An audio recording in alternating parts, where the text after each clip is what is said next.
guys, ready na naman magluto for our dinner. Meron na naman po akong talong guys, fresh from the garden.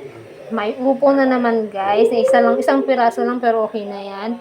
At may ilkbati din po. Maglalagay din po ako guys ng dilis. Hinugasan ko na din po yan habang papakulo po ako ng paglulutuan ko ng aming dinengdeng.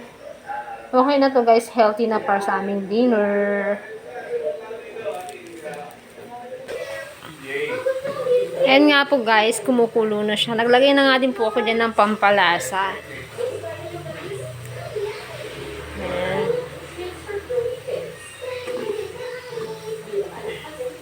Naglagay na ako ng pampalasa.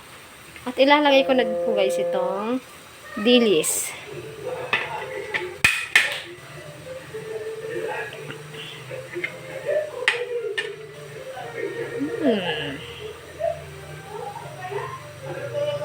Request po kasi ito ng aking asawa. Dinengdeng daw po. Kasi kapag nagdidinengdeng kasi ako, wala siya.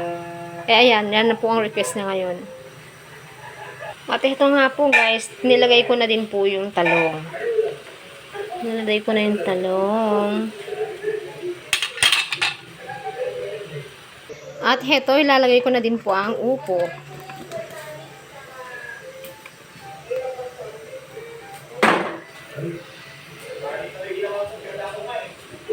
Lapit na siyang maluto guys. Hindi nga pala ako guys naglalagay ng bagoong kapag nagdidinengdeng ako. Kasi kapag meron yung asawa ko, hindi ako naglalagay ng bagoong.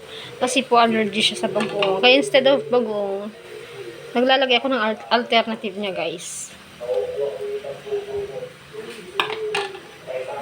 And lastly guys, I'm gonna put the alukbati na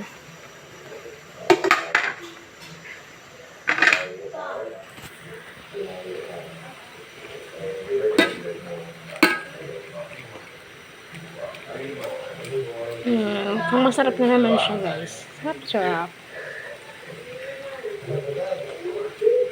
Iba talaga nagagawa guys kapag may sarili kang garden. Mag-harvest ka na lang kapag gusto mo. Bukas update ko sa inyo guys yung garden ko na naman. Paluto na siya guys.